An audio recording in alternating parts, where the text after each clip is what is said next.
Break के बाद फिर से आपका स्वागत है खबर पड़ताल में। तो चर्चा करते हैं किस तरीके से आपने सबको चारों खाने चित किया है और कारण क्या रहे हैं और पंजाब की राजनीति पर इसका क्या असर पड़ा है। बरसट साहब मेरे साथ लगातार मौजूद है, पीर मोहम्मद साहब मेरे साथ मौजूद हैं। पीर मोहम्मद जी, आपसे जानना चाहूंगा पंजाब के लिए प्लान बी क्या होगा यहाँ पर आप पार्टी का? देखिए, पंजाब के लिए हमने आज एक बात कही है जो एक धार्मिक एजेंडे की बात है। हमने श्री अकाल तख्त साहिब के जथेदार को एक अपील की है कि वो इनको आदेश जारी करें अकाली दल को और ये उनसे नाता तोड़ें बीजेपी से। ये वो पार्टी है जो सिखों को सिख मानने के लिए तैयार नहीं है। ये कहते हैं कि हमने तो हिंदी हिंदू हिंदुस्तान बनाना है। नहीं, तो ऐसा नहीं है। मेरी बात सुनिए, वो कहते हैं। दूसरी बात है जो पंजाब ने तो पहले ही रिजल्ट दे दिया, 4 मेंबर पार्लियामेंट यहां से जीते हैं। तो आम आदमी पार्टी की जो होंद को बचाने का जो काम किया वो पंजाब ने किया। लेकिन जो बीजेपी है धर्मनिरपेक्षता और नहीं कहीं नजर नहीं आती। अब उनको होश जरूर आएगी। बिल्कुल, एक दो नेता जरूर बयानबाजी कर दे। नहीं, एक दो नहीं, बहुत ज्यादा करते हैं। सरकार भी पड़ती है। भागवत क्या बोल रहे हैं, साध्वी क्या बोल रही है, प्रवीण तोगड़िया क्या बोल रहे हैं, सभी बोलते हैं। फटकार तो मिली है और प्रवीण तोगड़िया ये देखिए कि आम आदमी पार्टी को 54 प्लस लोगों ने जो इतना बड़ा मैंडेट दिया है, इतने बड़ा मार्जिन से उनको जताया और 67 सीटें उनको आई है। तो 3 सीटें, मैं पहले ही कहा है,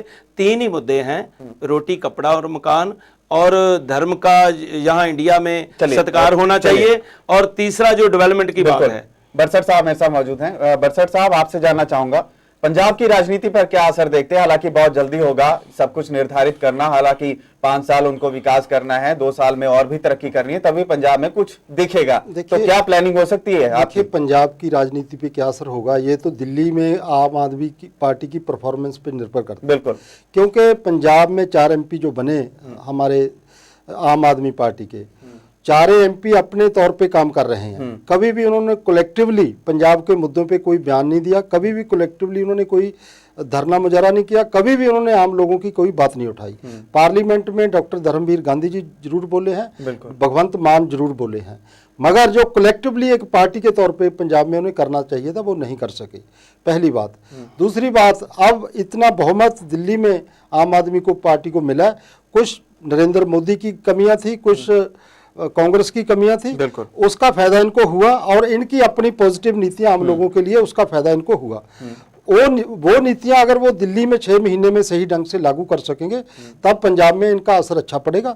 अगर वहाँ 6 महीने में इनका हनीमून पीरियड है, उस पीरियड में कुछ अच्छा कर देते हैं, ठीक है, नहीं तो पंजाब के लोग बहुत ज्यादा, जैसे 8-9 महीने में लोगों ने मोदी को नकार दिया, बीजेपी को नकार दिया, तो आम आदमी पार्टी को भी इससे सचेत होने की आपको जरूरत नहीं है। लगता कि अब जो रिजल्ट आया उससे कहीं ना कहीं सक्रिय होने का अभी से ही दौर शुरू हो जाएगा बीजेपी और अकाली के लिए? क्योंकि एक बड़ी पार्टी जो आप दिल्ली में अभी परचम लहराकर आई है, कहीं ना कहीं चुनौती दे सकती है, सतर्क रहना होगा। देखिए, पूरे भारत की जितने भी स्टेटें हैं, वहाँ के जितने भी मुख्यमंत्री हैं, जितनी भी क्षेत्रीय पार्टी हैं, सभी को सबक है कि आप लोगों का पैसा जो, जैसे नरेंद्र मोदी जी ने 10 लाख का जो वो पहना था, सूट पहना था, अच्छा, 10 लाख का, तो ऐसे जो अजासी होती है। पंजाब में क्या हो रहा है? पंजाब में ही ऐसा होता है कि कबड्डी का मैच होता है, तो कटरीना कैफ को बुलाया जाता है। चलो वो तो ठीक है, वो तो खेल का एक हिस्सा है, तभी लोग आते हैं। लेकिन सवाल मैं कहता हूँ कि जैसे ये कह रहे हैं, ऐसी कोई बात नहीं। आम आदमी पार्टी के देखो, हरिंदर सिंह खालसा, वो इतने पहले एम्बेसडर रहे हैं। आप पार्टी को लेकर मेरा सवाल ये है, विज्ञापन तो उन्होंने भी चलाए हैं, चाहे वो टीवी पर हो, चाहे वो प्रिंट मीडिया में हो, चाहे बैनर हो, उसका खर्च का ब्यौरा तो उन्होंने अभी तक नहीं दिया। नहीं भाई, यही बात है कि ये जो जितने वो पैसा तो कहीं से आया होगा। नहीं, आवाम ने भी आरोप लगाए थे, बिल्डर जो आवाम ने भी आरोप लगाए थे। नहीं, तो ऐसे है कि उन्होंने इतना बड़ा संघर्ष लड़ा है, वो पार्टियों को मात दी है। बीजेपी जो इतनी बड़ी पार्टी है और कांग्रेस इतनी बड़ी पार्टी है, वो पैसा कहीं से उन्होंने चेक के थ्रू लिया है, किसी से खुआ नहीं। लेकिन आवाम ने उसके खिलाफ, आवाम ऐसे होता है कि बदनाम करने के लिए बहुत कुछ हो जाता है, लेकिन पार्टी चलाने के लिए पैसा कहीं से तो आना ही चाहिए। लेकिन तो उन्होंने उनको पैसा जो मिला, आप मानते हैं पैसा आया, लेकिन उसी का ब्यौरा मैं जानना चाहूंगा। उसका ब्यौरा तो उन्होंने दिया, औरों की तरफ आप इशारा करते हो, आरोप लगाते हो, लेकिन विज्ञापन का पैसा तो आपका भी कहीं ना कहीं से लगा। देखिए, लोगों ने इन बातों को एक दरकिनार कर दिया। लोगों ने एक ही बात समझी कि जो अरविंद केजरीवाल कहता है कि मैं छोटा आदमी हूं, आम आदमी हूं और मेरे पर विश्वास कीजिए, मैं आपको निजात दिला दूंगा, ये जो कुछ हो रहा है। लेकिन अन्ना हजारे ने जो यहाँ पे इशारा किया है, एक साफ तौर पर मैसेज दिया है केजरीवाल को कि ज्यादा दिखावा ना करे, ये इशारा क्या समझा जाए? देखिए, अन्ना हजारे, क्या वो भी जानते हैं कि वो ज्यादा दिखावाबाजी करते हैं? नहीं, दिखावाबाजी नहीं करते, वो दिखावाबाजी कोई नहीं करते। अन्ना जी का जो मैसेज है वो सिर्फ ये इस बात के लिए कि अपने जो वादे किए उनको पूरे करो, ना कि फालतू बातों में टाइम बर्बाद करो। बिल्कुल, उन्होंने उसकी भलाई के लिए किया, क्योंकि वो मैच्योर हैं, वो समझते हैं कि जैसे कांग्रेस गई है, बीजेपी गई है, कहीं आम आदमी पार्टी की होप बनी है हिंदुस्तान में। अन्ना हजारे वो भी के तरह काम करते हैं। अगर उन्होंने इतना बड़ा जन आंदोलन, ये देखिए, ये आज अरविंद केजरीवाल ने कहा है कि हमारे पास जो इतना बड़ा बहुमत आया है तो मुझे डर लग रहा है। तो वो डर क्यों लग रहा है कि इतनी बड़ी जिम्मेवारी है, ये जो कांटों की सेज है, ये राज नहीं है, ये वो राज नहीं है कि अजाशी करने के अपने बच्चों को, अपने गांव बच्चों के बच्चों को। लेकिन केजरीवाल को फायदा जरूर हुआ है अन्ना की री एंट्री से। बिल्कुल केजरीवाल ने कभी भी नहीं कहा, उन्होंने वो हमेशा कहते हैं कि अन्ना हजारे जी जो हमारे हैं बड़े सत्कार जो संत रूप हैं, तो हम भी कहते हैं कि अन्ना हजारे जो हैं उन्होंने एक जन आंदोलन शुरू किया और वो भ्रष्ट तंत्र को सुधारने के लिए उसकी जरूरत है। तो बसंत जी, आपसे जानना चाहूंगा, अगर अब जिस तरीके से सरकार तो बन गई है, दिल्ली विधानसभा में अगर जन लोकपाल बिल वो पास भी करते हैं तो ठीक है, लेकिन सेंटर में कैसे करेंगे? वहां पर क्लैश नहीं लगता आपको होगा? देखिए, लोग ये समझते हैं कि आपकी नीयत सही हो काम करने की। अगर केजरीवाल जी की सही नीयत से, जैसे उन्होंने बातें की अब तक, वो काम करेंगे तो लोग उनका साथ देते रहेंगे।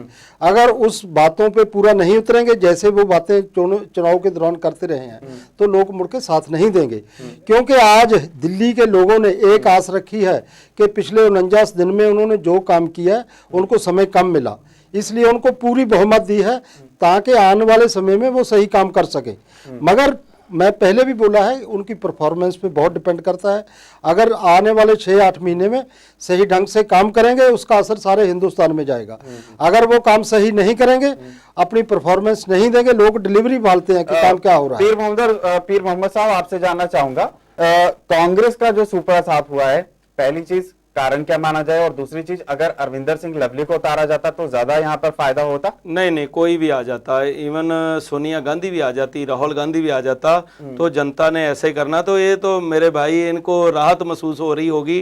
ये काफी समय कांग्रेस में रहे हैं, ये अंदर ही अंदर खुश हो रहे होंगे कि हम उस पार्टी में नहीं हैं, नहीं तो आज यहाँ बैठकर इनको बहुत बड़ी नमोशी का सामना करना पड़ता, क्योंकि कांग्रेस वो पार्टी है जिसने इतना बड़ा नुकसान किया, धर्म को धर्म से लड़ाने की कोशिश की है।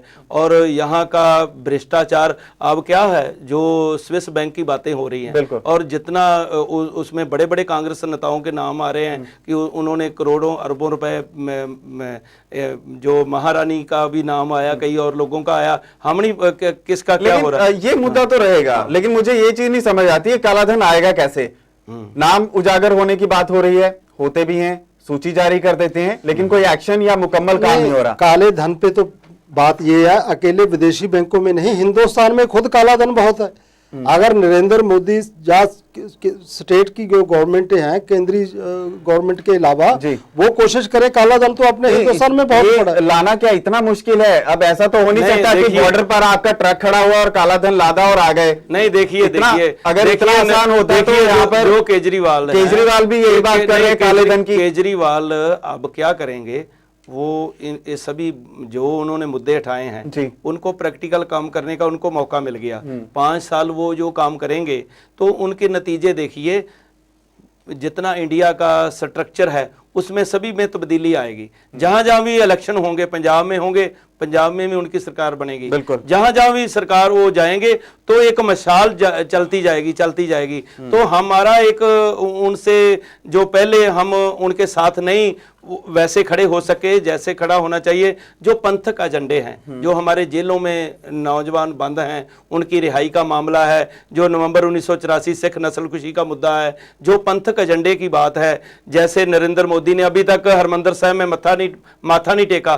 तो ये जो मसले हैं, ये केजरीवाल जो उस पर पहल करेंगे तो मसला हल हो जाएगा। जो जेलों में बंद सिखों की बात आप कर रहे हैं, बिल्कुल फ्री होने चाहिए, रिलीज होने चाहिए, मगर अकेले सिख नहीं, जो भी बेकसूर नहीं, हम तो यही कहते किसी हैं, भी धर्म का सभी को छोड़ना चाहिए। बिल्कुल हम इससे सहमत हैं। चलिए ये बताइए, बीजेपी ने यहाँ पर जो अभी हार का सामना किया है, क्या सबक लेना चाहिए? सबक उनको ये होना चाहिए कि वो इस देश में जो हिंदुत्व का नारा लगाते हैं उनको बंद करना चाहिए। उनको सोचना चाहिए जो सिखों ने इतनी बड़ी कुर्बानी की है उससे इस देश का जो मूल सिद्धांत है वो बचा हुआ है, नहीं तो ये देश न रहता। एक शब्द है गुरबानी का ही है, ना कहूं अब की ना कहूं तब की, अगर ना होते गोविंद सिंह तो सुन्नत होती सबकी। बिल्कुल। तो ये जो देश है, इस देश में जो सिखों की कुर्बानी है जो इतना बड़ा है, तो उसको समझना चाहिए। बिल्कुल। और बरसट साहब, आप पार्टी के लिए नसीहत? हम तो यही कहेंगे कि आप जो लोगों के साथ वादे किए हैं उनको सही ईमानदारी से काम करें और लोगों की इच्छाओं पे पूरा उतरे। हम तो यही चाहेंगे कि अब बीजेपी और कांग्रेस की तरह हंकार में ना आए, सही ढंग से लोगों की सेवा करें। चलिए दिल्ली की जनता भी यही सोच रही होगी कि विकास हो और विकास जल्दी से हो, जो भी वादे उन्होंने किए हैं वो जल्दी से मुकम्मल हो।